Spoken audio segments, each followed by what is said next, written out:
Welcome, everybody, to Good Money. We are here. And we're done. We're done. We are so done. Why are we done? Because this is the end of the season. We said everything that could possibly be said. We were doing some episode planning, and we thought, maybe for the next episode, we could tell them how many dollars there are. Just start counting them up. And then that got pretty boring, so we thought we should just close it out. Actually, it's not that boring. How many dollars are there? Well, I mean, with what they've just printed, you're looking at a monetary reserve of about 10.5 trillion. It's a lot of dollars. But how that's broken up with all the different levels of and types of money that it's based on, it kind of gets interesting. It's not interesting. Okay, Marc's not interested in this. So what we're going to do, we've been getting a lot of questions. So next week, we're going to do a live Q&A and answer them. So tune in for that. We'll send out reminders, all this stuff. Ask us live. We'll, fumble and mumble and groan. And we'll try and get some answers to you. And I'll try to wear my money sweater. Do it. But this week, and we should say that we do expect a Good Money season part 2. But New Polity is a think tank, and the only reason we ever had anything to say was because we thought about this for a while. Marc and I had been thinking about this for about a year prior to starting it, and so we want to take some time to do some good study so that we have something worthwhile for your ears next time. It's true. Otherwise, I'll just start riffing on something and pretend to expertise, which has interesting results. Yeah, a lot of people do that, and we figure that enough people do that already where you don't need it from us as well. That's right. Go get your meandering podcasts elsewhere. But today, we wanted to hit kind of a summative point and talk about what money is for, which we've done in part, but really where we are as a society.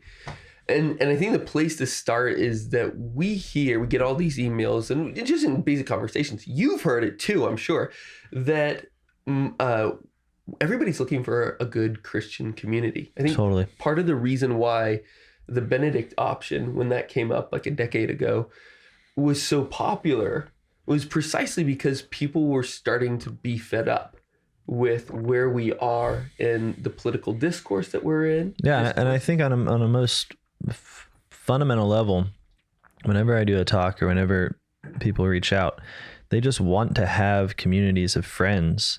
They want people they can trust. I mean, people are longing for basic goods that they're not getting. Yeah. And it's not just a matter of saying like, okay, well, we want like a Christian community where we can do like our particular Christian life.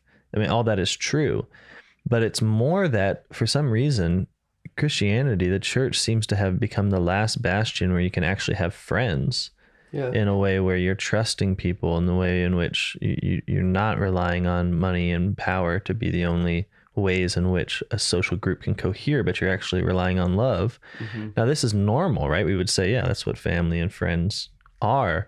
But it seems like in these latter days, the church has become the last sort of place where you can find that. And so whenever I speak with Catholics, they're always actively yearning to build precisely those kinds of communities. Mm-hmm. So the restoration of friendship is on their minds.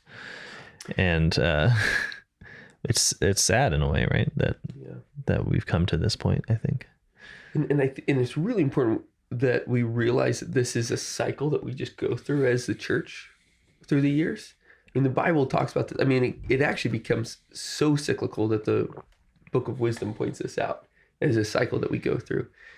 It's that we're first with God, in communion with him, and thus as a result in communion with one another, seeing that it's his image and likeness that's on our heart, and that is the greatest point of connection, really, that we have with one another. If you didn't image God, I just don't know how we'd get along. I know. I think that I'd have to start making better jokes or something like that. But so it starts off with that, then an idol comes along and we get tempted by the idol and we start to live under the idol. And we kind of like the idol for a while until the idol inevitably turns on us. Why inevitably? Because his order is not God's order, that it fights against the way that creation is actually constructed, and how and really the end, the purpose for which man was created. So we get to this. So the cycle begins with God, then you idolize, then you kind of like the idol, then you don't like the idol anymore, and then you start to groan. Is what the Book of Wisdom says. Then the people start to groan out under the kings. Mm-hmm. So, and you see this. I mean, this is what happened in Exodus 2 when the Israelites groaned under the weight of Pharaoh, and God saw their groaning. I think this is important to point out. Like, what were the Israelites doing in Egypt? I think sometimes we forget. Well, they came there because scarcity. They came there because there was a famine. Mm. And when they got there originally, they had this obscure relationship to the king in the sense that it was very friendly. Yeah. It was very beneficial. The king was going to give them land in Goshen to live. Mm-hmm. That was land that was designated for the priests. And then there's just this slight relationship of what you might call rent that's introduced within that right at the end of Genesis, where he talks about well, you're going to look after the king's flocks or something. There's some participation within Egypt that's necessary for them to get these goods of avoiding the famine. Mm-hmm. So then when you flip the page and you're reading Exodus, all of a sudden you're like, they're living under hard slavery and groaning and crying out. And I think that we can forget that actually the roots of that slavery are already in the relationship that people take up towards power that isn't, ultimately the church, but power that isn't really orientated towards them, but towards amassment. So it begins with these things that we enjoy. Well, we're getting goods, we're getting food, we're getting land. We just have to do this little bit of service to the king. We just have to have this small degree of our labor and time is going to be sacrificed for building up this Egyptian state. But once you're in that relationship, that's when what you're talking about happens, that sort of downward spiral into idolatry. Right. Until you are structurally integrated within a kingdom that isn't the kingdom of God, and the human rulers of that kingdom can demand more of you than you like. Yeah, and it kind of seems a little bit extreme at first. Like, well, there was scarcity, there was a famine going on, but still, I think in Isaiah, maybe it's Jeremiah, can't remember actually right now, but God says, you went down to Egypt without asking me, against my will. Yeah. And you see something similar with Elimelech at the beginning of the book of Ruth. There's famine in Israelite, so he goes to Moab. In Moab, he dies. So the very thing that he was trying to avoid, happens to him.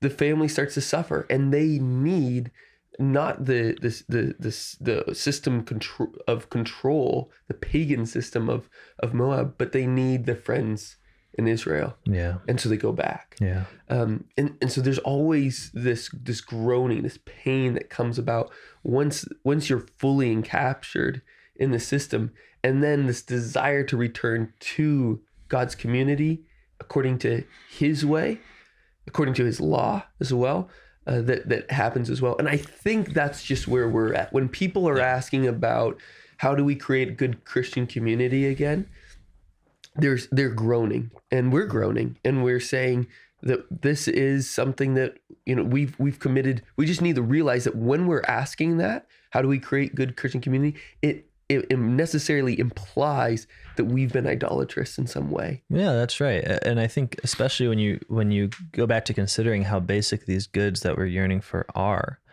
I mean, not having friends or only having a few friends that you can't really see as much as you want, that is an apocalyptic problem, right? That's like human flourishing being snipped right at the bud. Yeah. So when we're talking about building up a Christian community, and we're like you say, when we're yearning for that, we are acknowledging that we have been really alienated from the goods of this world and from the real. And so we got to get back. Yeah. And it means that we have to be kind of painfully, truthful with ourselves, where we have to say, okay, if we really want this new community, what have we done?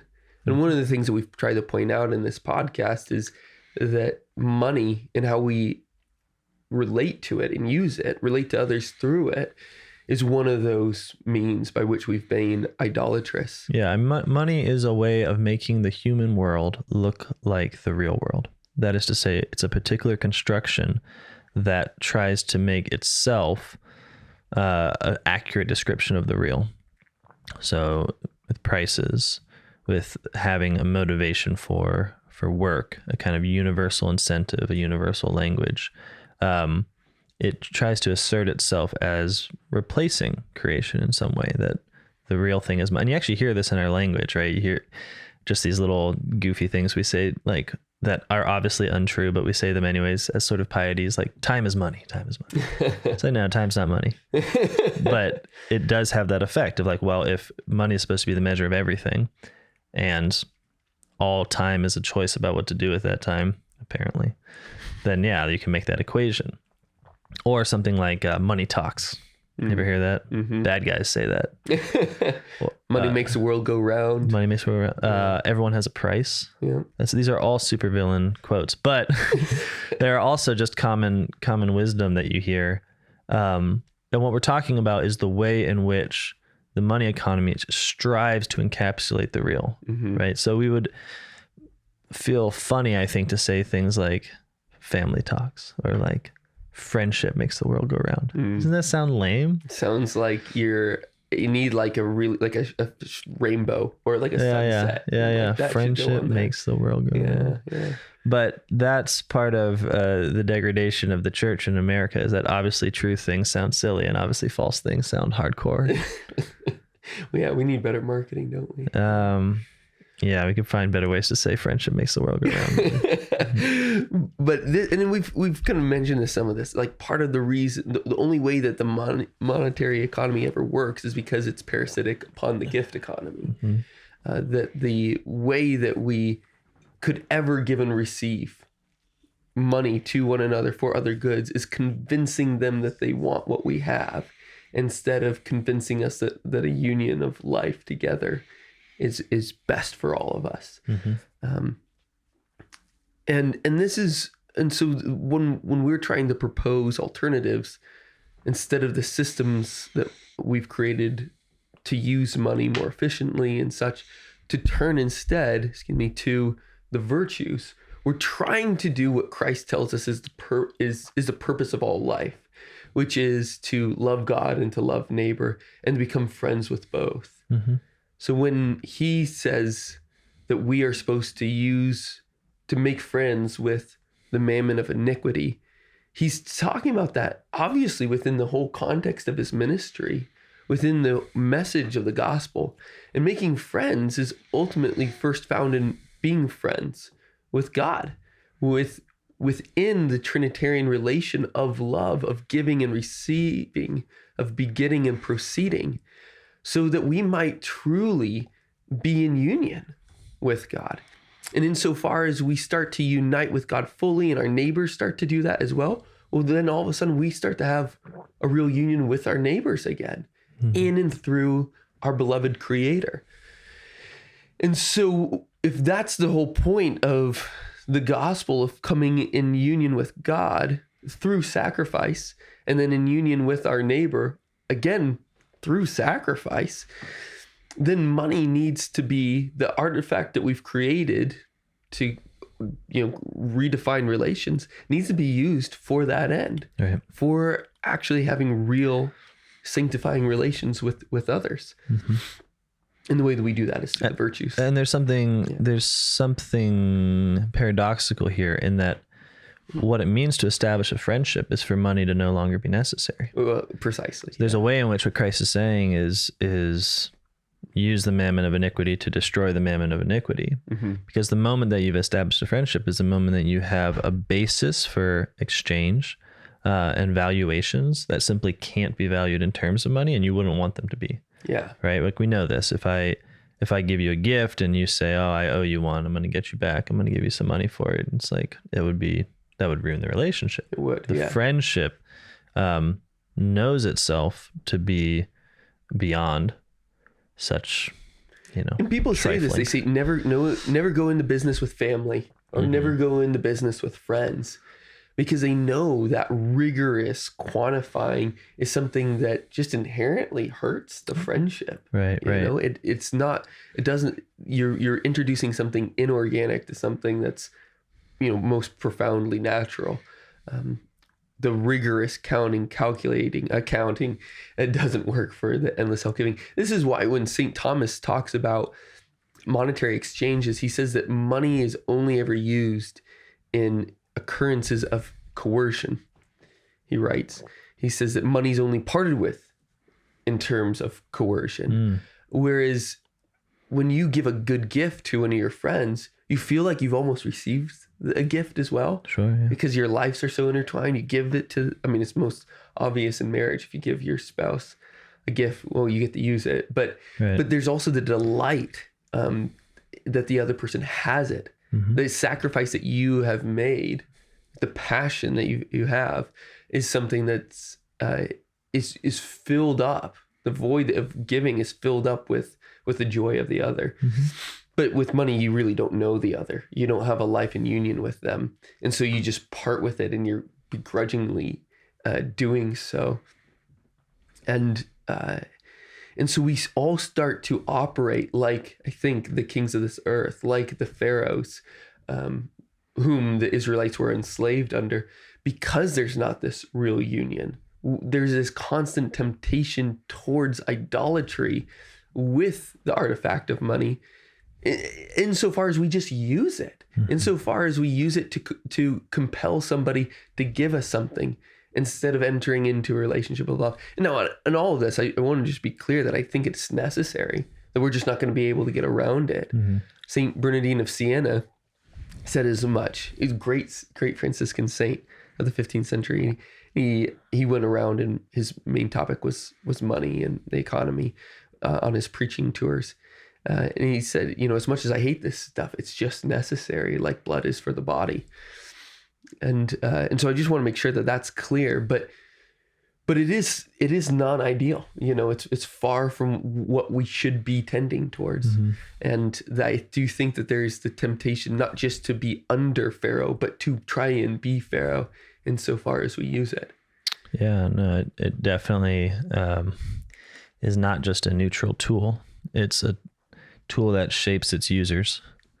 And so I do think that if we're ever going to have strong Christian communities, if you look at Acts of the Apostles, there's already a glimpse of a Christian community that's one of its characteristics is that money has sort of fallen to the wayside as a calculating tool, and it's become a gift for others. You see this, that the widows and orphans were taken care of, and that all things were held in common. Right. And so the idea that we're going to somehow form intentional communities, Christian communities, without dealing with money and without actively having a plan for kind of taking ourselves off the life support machine of the money economy, I think is foolish. Yeah. And I think that people often get very, I don't know what the word is. They want common sense to simply be like, well, money is this other thing, so we don't touch that. We just make sure that we're being good and moral and virtuous, but money has nothing to do with it, right? Whereas it seems to me obvious that if Christians don't change how they work with money and what they do with money, then they're never going to have the Christian community that they so fervently desire. Yeah. Just think about it this way. One of the things that we've said is that, it's probably wrong to have blind investments. And it's almost certainly wrong in most cases to just presume that your money should make more money. And there's no way in heck that our current system of planning for the retirements of Catholics and priests on the basis of investing in Amazon and Google is good. Mm-hmm. That's a no-no. That's bad. But just think about it in terms of community. Like, if a Christian people are a finite people, we only have so much energy. We only have so much, oomph to us. We're worldly, right? We're finite. We are. Yeah. We got our limitations. Yes. Christ doesn't. We do. And he's working through us, thank goodness. So when we take our money and give it to the world to then run, which is what we're doing, we have that much less power to orientate towards building up particular communities here. Yeah.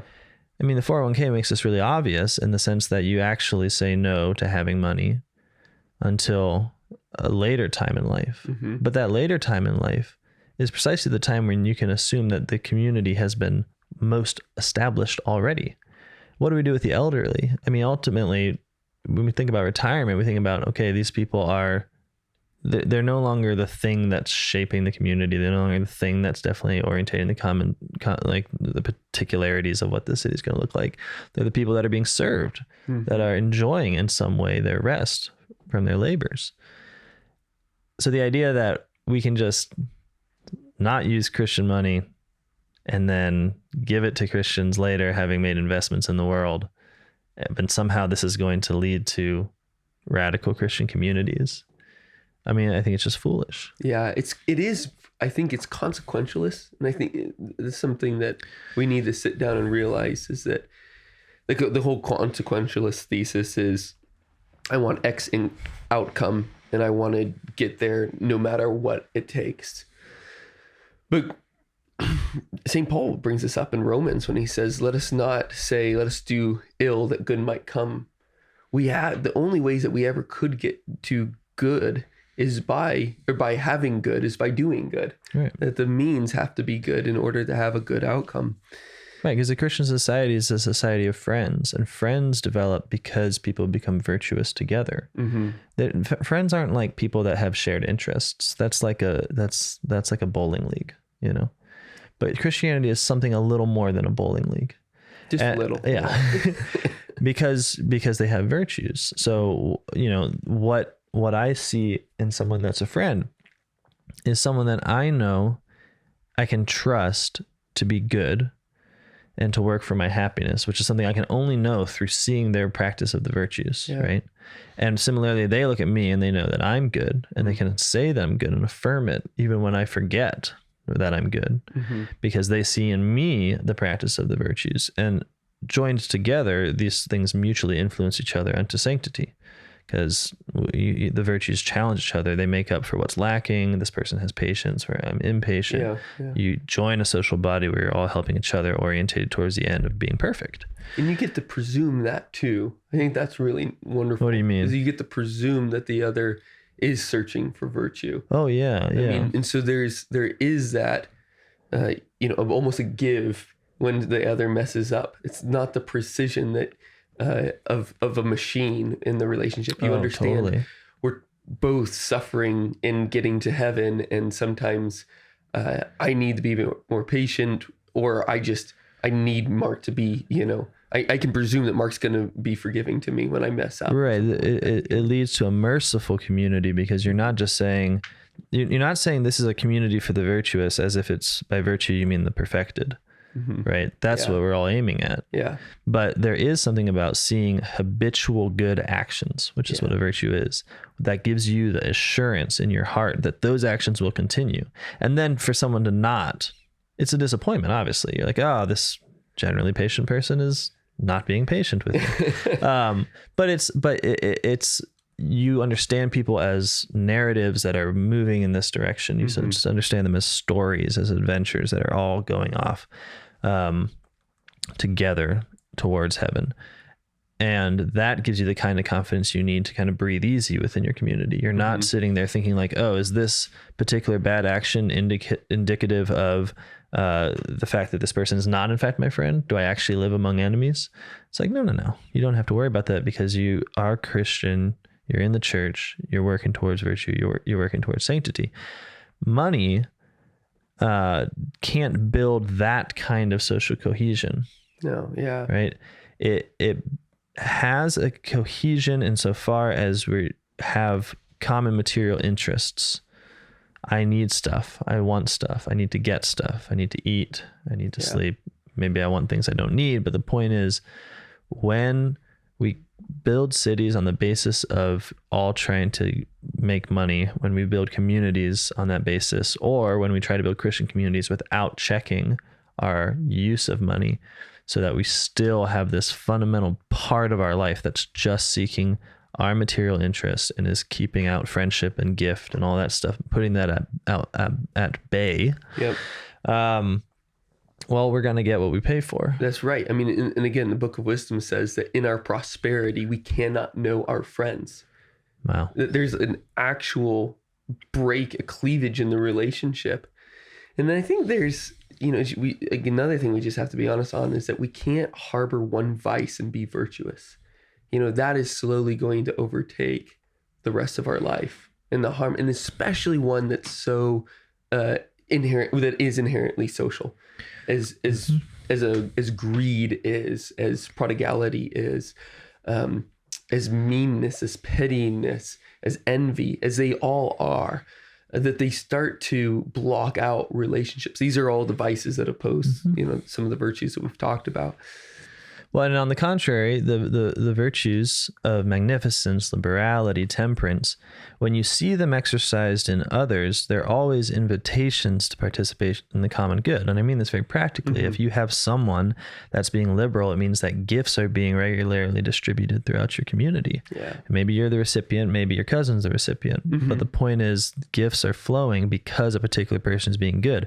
And he's being good in a way that you can rely upon. This is the difference between a virtue and just like a spastic motion of goodness, which sometimes you see, right? Yeah. You see people that they get a bunch of money and they're feeling good. And so they're like popping champagne bottles around or whatever. I don't actually see this, but this will be fun.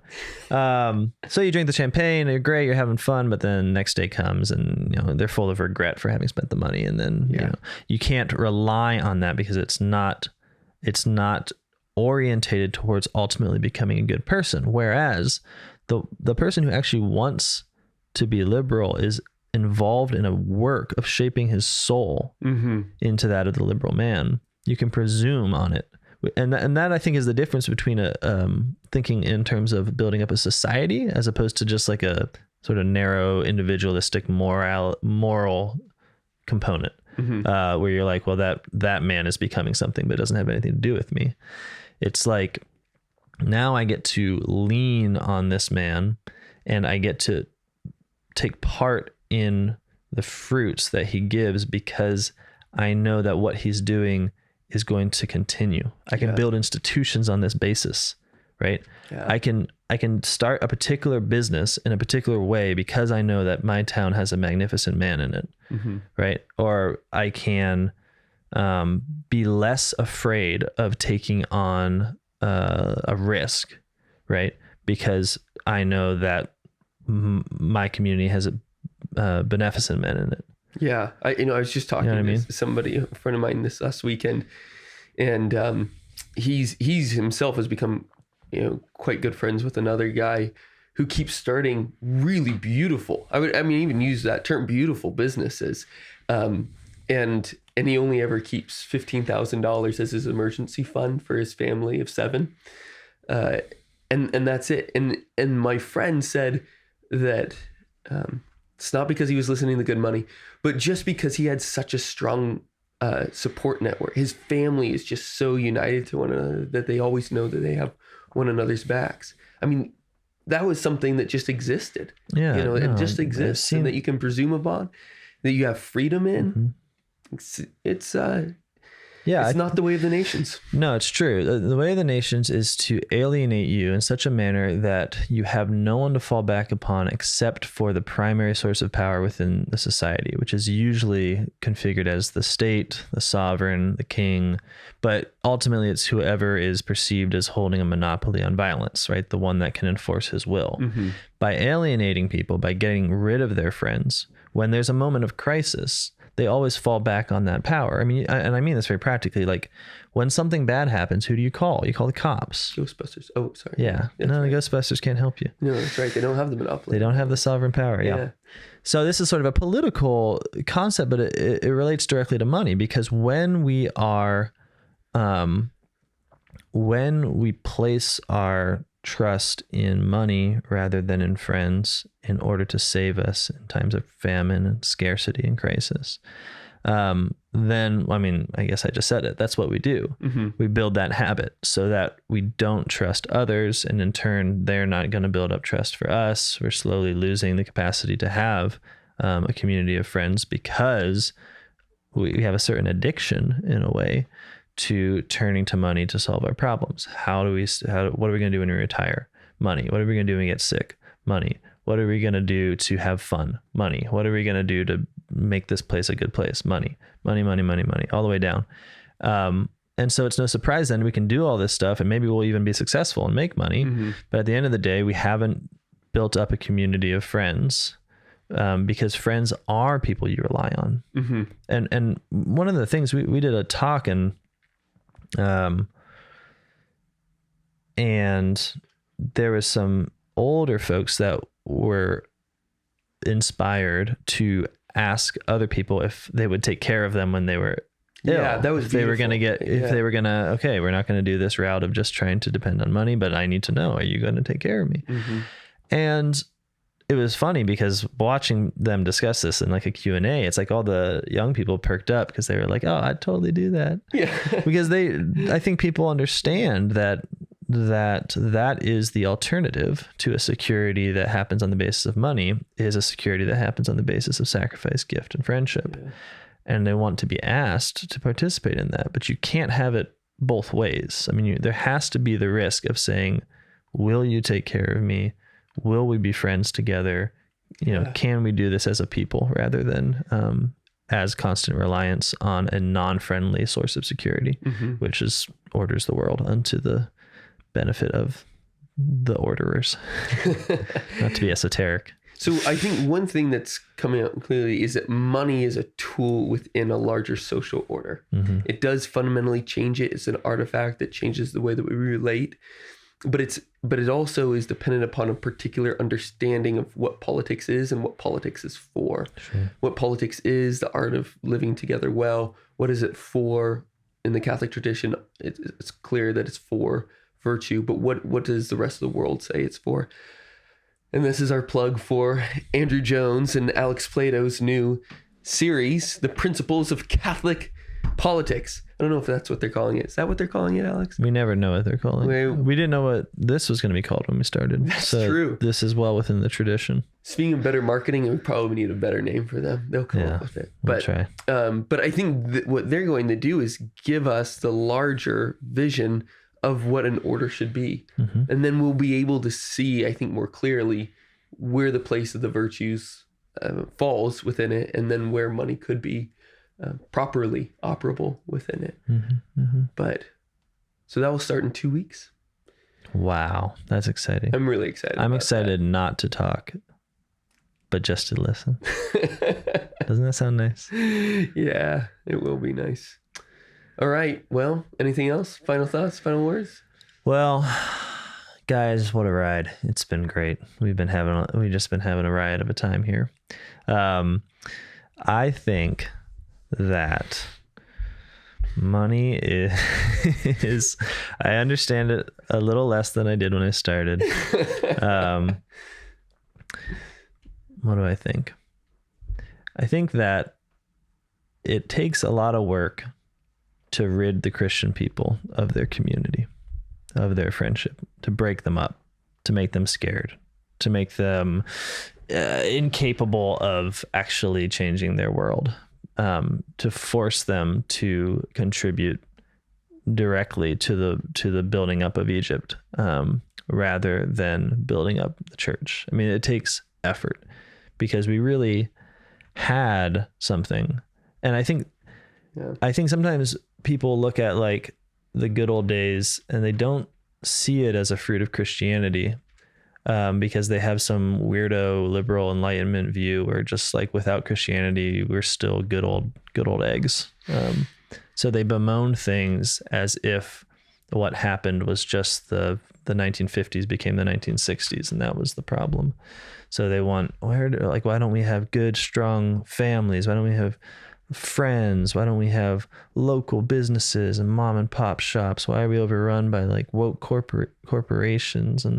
And conservatives get really down in the dumps with this, but they don't question, I think, doesn't seem, the role that money has had in splitting up the Christian people into discrete units who are all scared and who all ultimately rely on it rather than on friendships, and therefore don't have communities of friends. Yeah, I don't think you can have the benefits of Christ without Christ himself. Right. And another way is that we are created in shared being, in our life lived together, that the common good in one beautiful sense precedes us. That it existed before us and will outlive our earthly existence here, and that we need to live into and cultivate that. And anything that creates us or renders us more monadic, more automatized, more individualized, separate from one another, is something that we need to immediately be moving against. Oh yeah, it's just of the devil. It needs to be cast right out. The devil, but we can't do it without Christ. We can't do it without His grace. We can't do it without prayer. We can't do it without the church that is actively giving us the chance of binding ourselves together in and through her. No, I mean, you see this very practically. If you're not receiving the sacraments, if you're not in communion with the church, you can't take what we're saying and somehow still have it. Because what are we saying? We're saying that we have to become virtuous and we have to replace relations of money with relations of friends. But you can't do that if you're a crappy person that doesn't have the love of God in their hearts. I mean, this is like, you can try, but at some point it's just don't like, try, actually. Yeah. That's right. No, don't try. Yeah. Just don't try. Yeah. I mean, because this isn't a theoretical thing. This is something that requires you to, in love, reach out and say, I want to give more gifts rather than less. I want less money rather than more. I want more friends. And none of that you can't fake that.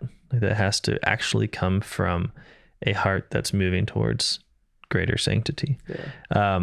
And that's, I think, what distinguishes the Catholic vision on money from a worldly vision, is that there's no machine that can replace people actually becoming good. I mean, one of the questions we get, it's like, well, how do you convince the rich to do this? And what people seem to mean, especially when it comes to like the virtues of magnificence and liberality, and what people seem to mean sometimes is like, well, how do you incentivize the rich to do this? Like, what social mechanism can we implant such that it's beneficial for the rich to be magnificent? Why would they ever buy into this? It's like, I just want to say no, like, they have to convert to Catholicism. Yeah.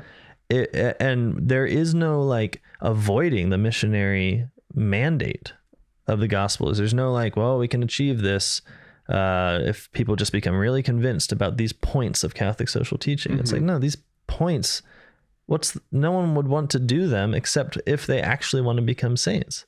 Yeah. And so what are we doing? We're like not evangelizing, but somehow trying to still create, like, I don't know, like a just society without that. Yeah. And I think it's also really important on this, on like the convictions, the academic, intellectual life.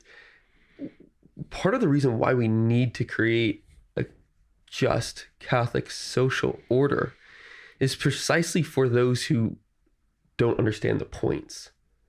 Yeah, totally. It almost sounds condescending when I say that, but I think it's really important. No, I'm dumb, and I appreciate it. I do. I really think this is important because most people, myself more than well included, until you pulled my ear, several years ago, just go through life and assume that the way things are just the way things are, and it's not that the systems of government that we've created are in fact works of human hands, that they're artifacts, and that we could create artifacts that are better or worse, that unveil God to us more or less, and that naturally habituate us through the common habits and exposures that the systems cultivate in people, to either be more inclined to be docile to Christ and his church or less. And so what is so important about cultural Catholicism is that it gives everybody a good shot of becoming a saint, more so than what they would have if it was only a liberal cultural society at large. It's not fair and it's not to the academics who might trick themselves into thinking that I just need to be convicted of these points and I just need to live like this myself. He's completely lost the plot of Christianity as well. We need to bring back cultural Catholicism in a way that it can be enlivened. Yeah, and economic Catholicism, I think, would be a way to kind of hone in on what we need. I mean, if the world that people wake up and eat their breakfast in is one in which most companies are employee owned, in which there's a general sense that money is for the poor, and they're just breathing that air, then, why make it so hard to be good? Yeah.